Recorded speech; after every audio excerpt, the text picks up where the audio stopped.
Imagine this. You're just about to wrap up your undergraduate degree, right? Facing a world of possibilities. But instead of that usual post-graduation scramble, you've got this incredible golden ticket already in your pocket. A guaranteed spot at a top MBA program years before you even, step foot on campus. Sounds like a dream, doesn't it? Well, for some people, it's a very real and strategic opportunity, thanks to something called deferred MBA programs.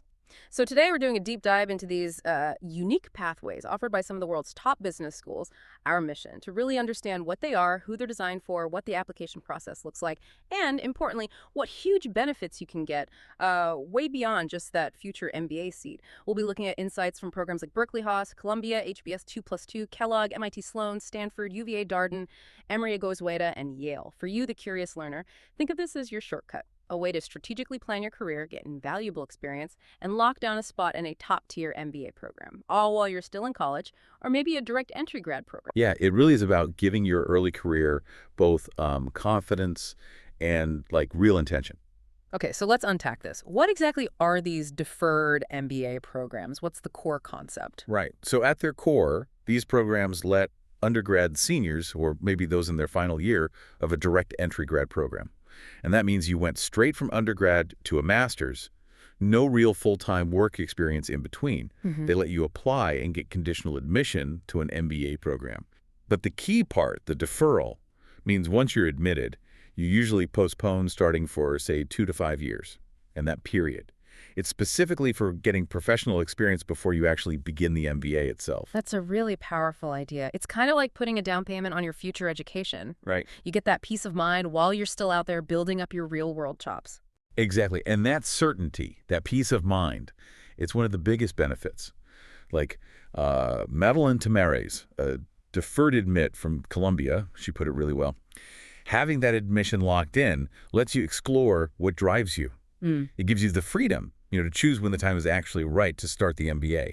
Jada Haynes from HBS also talked about this, mentioning the flexibility and optionality it offers. This isn't just like a nice little perk. It's a real strategic edge for your career path. Wow, that sounds incredibly liberating. I mean, knowing you have that safety net must really change how you look at those first few years after college. It really pushes for a more intentional approach to your early career, doesn't it? Absolutely. That deferral time isn't just waiting around. It's an active opportunity. It encourages you to find jobs that actively boost your leadership profile. Smitha Das from HBS and Carl Scare from Stanford both pointed out that this security lets you take more risks, forego traditional paths, and explore your passions. You can actually try something different that might seem a little bit risky because that MBA spot is safe. It's a unique time for really intentional career exploration, building skills, getting perspective. And it's not just about the job experience itself, is it? Does getting in early come with other benefits during that waiting period? Like, do you sort of become part of the school community sooner? You definitely do. And this is really interesting. Many top schools think Columbia, Kellogg, Wharton, Stanford, Emory, MIT Sloan. They give admitted deferred students early access. And it's not just a, casual thing. It often means you can go to events, use certain resources, sometimes even get access to dedicated advisors during the deferral. Pulkit Agarwal from Stanford summed it up perfectly. He said, the deferral is like extending your Stanford time. As soon as you are a deferred admit, you are essentially a Stanford student. Plus, there's a practical side. Madeline Timory has mentioned, too, taking tests like the GMAT while you're still, in school mode can be way more efficient. That's a massive advantage, really, extending the whole university experience, giving you a head start. Okay, so we know what they offer. But the next big question is, can I actually get this golden ticket? Who are these programs really for? What's the eligibility? Right, so the main group is undergraduate students in their final year. Most programs like HBS, Stanford, Yale, they have specific graduation date windows, usually for folks graduating in the upcoming academic year. It also includes graduate students who went straight into their master's program right after undergrad without any full-time work first. These are those direct entry grad programs we mentioned. Got it. That makes sense. But are there specific groups who aren't eligible for specific situations? Yeah, there are some important points there. Generally, if you're already in a PhD program or law school or medical school, you're usually not eligible for these deferred MBA routes. The advice is typically to apply through the standard MBA process later on.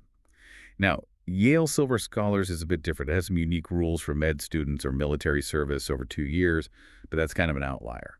Also, if you already have significant full-time work experience after your undergrad, you're usually pointed towards the traditional MBA application. Makes sense, right? Your profile fits better there. And one key thing Stanford mentions, if you took a gap year between your undergrad and your direct entry grad program, you often aren't eligible for their deferred path. Okay. And what about international students? Are these programs open to them? Oh yeah, absolutely. International students are widely welcomed. Lots of top schools, including Wharton, Kellogg, MIT Sloan, explicitly say that. It's also good to know that many places, like MIT Sloan and Yale, accept 3-year bachelor's degrees from outside the U.S., and there's no requirement for a specific undergrad major. Schools like Berkeley Haas, Columbia, HBS, they really want diverse academic backgrounds. They're looking for talent everywhere. All right, let's shift gears to the application itself. What does that journey generally look like across these different schools? Well, what's interesting is that even though each school has its own little quirks, the basic building blocks of the application are pretty similar everywhere. You'll typically need to fill out an online form, send in your university transcripts. Sometimes unofficial ones are okay to start. You'll need a resume, usually just one page for early career folks. Standardized test scores, GMAT or GRE usually, though we'll get in some cool exceptions there. Then there are the required essays or short answer questions and 2 letters of recommendation. And almost always, the final step, if you get invited, is an interview. And it's more than just checking boxes, I assume. Admissions committees look at the whole picture. Exactly, spot on. Mm-hmm. Schools like Berkeley, Haas, and Darden really stress that they take a holistic approach. They're looking past just the numbers. They want to get a sense of your character, your leadership potential, your unique experiences. They're trying to understand who you are as a person and what you'd bring to their class and community. Okay, let's dig into those differences then, because that's where things get strategic. You mentioned flexibility with standardized tests. What are some of those options? Yeah, this is a really key area. UVA Darden, for example, is super flexible. They take GMAT, GRE, but also the EA, MCAT, LSAT, and even SAT or ACT scores for their future year scholars program. Plus, scores can factor into scholarships there too. Emory-GOALisB has a neat waiver. If you're a current Emory BBA student with a B GPA or better, no test score needed.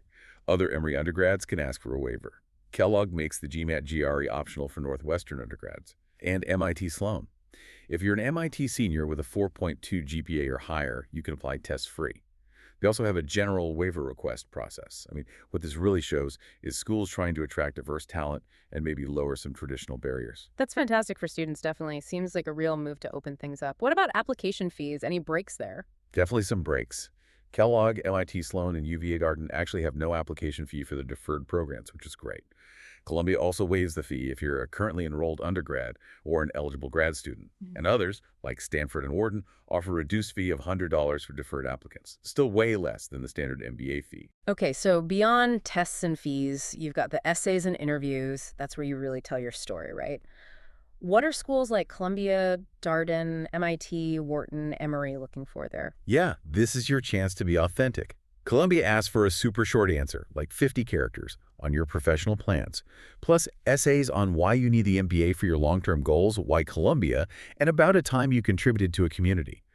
Interestingly, Columbia explicitly says you can use AI tools for brainstorming or editing, but definitely not for writing the whole thing. Darden uses short answer questions about belonging, impact, and purpose. They really push for storytelling, show, don't tell. Okay. MIT Sloan has that unique video question. Introduce yourself to classmates, single take, no editing, keep it real. Their interviews are behavioral. Wharton uses 2 essays, same as their main MBA app, and they have that famous virtual team-based discussion plus a one-on-one interview. And Emory-GOALisB asks for 3 written essays and a video essay, the common theme. They want genuine self-reflection, clear goals, and evidence of your potential impact. Lots of ways to show who you are. And the letters of recommendation. Anything specific there? Most schools ask for 2 letters. That's pretty standard. Yale Silver Scholars is quite specific, though. They want one from an academic, like a professor or advisor, and one from an employer, maybe an internship supervisor. Darden asks recommenders to fill out a ratings grid and answer specific questions, like how you compare to your peers and about constructive feedback they've given you. But really, the main advice across the board is pick people who know you well and can give detailed examples of your skills and potential. Okay, makes sense. So you navigated the application, you got in, huge congrats, now you've got this deferral period before the MBA starts. How do schools expect you to use that time? What kind of support is there? All right, this is where the strategic part really kicks in. The deferral time is usually between 2 and 5 years. though HBS 2+2 and Wharton are more like 2 4 years, and Stanford is 1 4. And remember, Yale Silver Scholars is totally different. You do a year of work after your first MBA year. But during this time, the expectation is that you're productively engaged, usually full-time work, sometimes study. Schools really encourage you to find roles that build leadership skills or even take professional risks. Wharton, Stanford, Darden all mention this. Maybe start a company, work for a nonprofit, try something non-traditional. So it's not just about clocking in somewhere, it's more about finding an experience that stretches you. But what does that mean practically? Are there common mistakes to avoid or certain kinds of roles schools like to see? That's a good question. Look, there's no single right answer, but the focus is usually on impact and learning. Schools aren't necessarily looking for a specific industry. They want to see growth, responsibility, leadership development. A potential pitfall might be just taking the most obvious job, maybe the highest paying one, without thinking about how it helps you grow. They really seem to value people who use this time to, go deeper in an industry, lead projects, maybe even try starting something small. It's about showing initiative and that you're committed to learning. That's really helpful context. And during this deferral time, what kind of connection or resources do the schools offer to keep you plugged in? Oh, many offer quite a bit. Schools like Kellogg, Wharton, Stanford, Emory, MIT Sloan, Darden, Columbia, Berkeley Haas, they often give deferred admits access to things like alumni networks. You might get invited to virtual or even in-person events, conferences. Some offer access to career management resources, too. Stanford, for instance, has a Slack channel just for deferred students. And they offer advising calls to help you figure out the best time to actually start the program. MIT Sloan has this cool annual yearly check-in, so you can adjust your start date if needed. And what's really telling is that they note most of their admittees actually choose to work longer, maybe 4 or 5 years before starting.